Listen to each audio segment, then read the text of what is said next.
हमको एक बात आज बताते हुए खुशी हो रही। हमारे एक बहुत अति प्रिय हैं एसआर ग्रुप के मालिक श्री प्रशांत रोहिया जी, जो बहुत सज्जन हैं, धार्मिक हैं। हम उनके घर जब गए तो बोले, गुरुजी पहले आप बहुत हंसते थे, आजकल कम हंस रहे। हमने कहा भैया हंसी थोड़ी कम इसलिए हो गई कि आजकल हम अस्पताल की चिंता में हैं।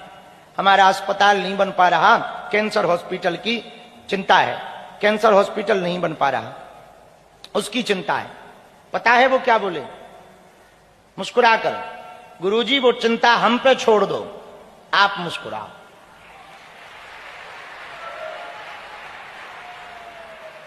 और तुरंत सबको बुलाकर प्लान बनाना शुरू किया, आर्किटेक्ट बुलाए, व्यवस्था करो। और हमसे बोले, गुरुजी जितना आपसे हो सके सो ठीक है, नहीं तो हम पूरी व्यवस्था करेंगे और 2027 तक अस्पताल बनवाएंगे। हमने कहा भैया कर दे कृपा, हम तो ईंटें खरीद खरीद मरे जा रहे। एक कथा करई तो सीमेंट लई, और जब तक दूसरी कथा होती नहीं है तब तक फोन आ जाती ईंटें बढ़ा दे।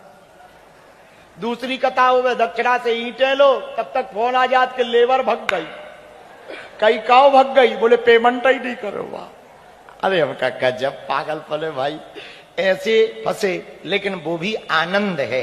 हमें अपने बागेश्वर धाम के पागलों पर, लाखों लोगों पर गर्व है कि अपने परिवार से नौकरी कर करके कुछ बच्चे रुपया धन अर्जन बचा बचा कर समाज सेवा के लिए, कैंसर हॉस्पिटल के लिए जोड़ते हैं। हमने देखा बहुत से बच्चे हमारे पास आते, गुरुजी एक ट्राली ईंट हमारी तरफ से। एक परिवार और है जो खूब सेवा करता, आरसीएम वाले। आरसीएम परिवार भी हमारा राजस्थान का बहुत सेवा करता।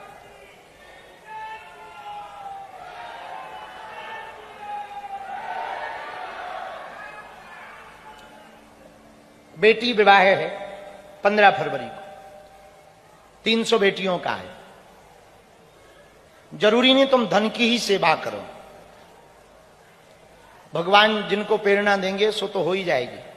पर आप लोग ना उन बेटियों को सत्तावना भी यदि दे सको, यहां रह करके उनकी विवाह में कोई कमी ना आने पावे, भंडारा परसवा दो, जल परसवा दो, वो भी एक सेवा है।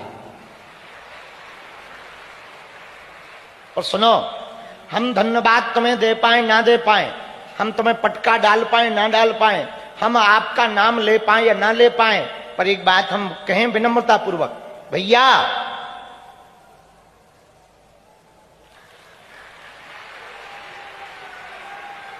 उसके यहां तो तुम्हारी सेवा स्वीकार ही हो गई। और जिन बेटियों का कोई नहीं है, उनके आप कुछ बनोगे ना, तो वो धन्यवाद दें या ना दें, उनकी आत्मा जरूर धन्यवाद देगी। हम रोज जब कहानी देखते ना टीवी पे, हमारा मन ना पसीन जाता, दिल हमारा ऐसा फूटने लगता कि अब थोड़े दिन बाद फिर से कन्या विवाह कर दें, ऐसा मन होने लगता। पर कोई नहीं, वो भी समय के साथ चलना जरूरी है। एक साथ सब करना बहुत कठिन है। इतने प्रकल्प ले लिए, इतने संकल्प ले लिए, क्या बताएं चेला हरो, हमारे तो मुड़ी के बाहर जड़न लगे। इतने संकल्प ले लिए, हम ही सोचत, इधर कन्या विवाह, इधर कैंसर हॉस्पिटल, इधर गुरुकुलम, इधर अन्नपूर्णा, इधर हिंदू राष्ट्र, इधर पदयात्रा। राम राम। एक दिन हम ही सोचत रहे कि हम हो का गए हो, अब हे भगवान करवा का रहे। फिर हमें ये बात समझ में आई कि काया हमारी है, नाटक वो कर रहे हैं। हाँ, फिर हमें ये बात समझ में आई कि वो माध्यम हमको बनाए हैं, नाटक वो कर रहे हैं पूरा। और भगवान एक बात बोले, बुरा ना मानना, सच बात बोल रहे। व्यासपीठ पे वैसे भी हम झूठ तो बोलते ही नहीं, फिर व्यासपीठ पे हलुआ बोलेंगे। भैया सच कह रहे, आज तक हनुमान जी ने कोई काम रोका नहीं। ये उनकी दया है, ये उनकी दया है। इन संतों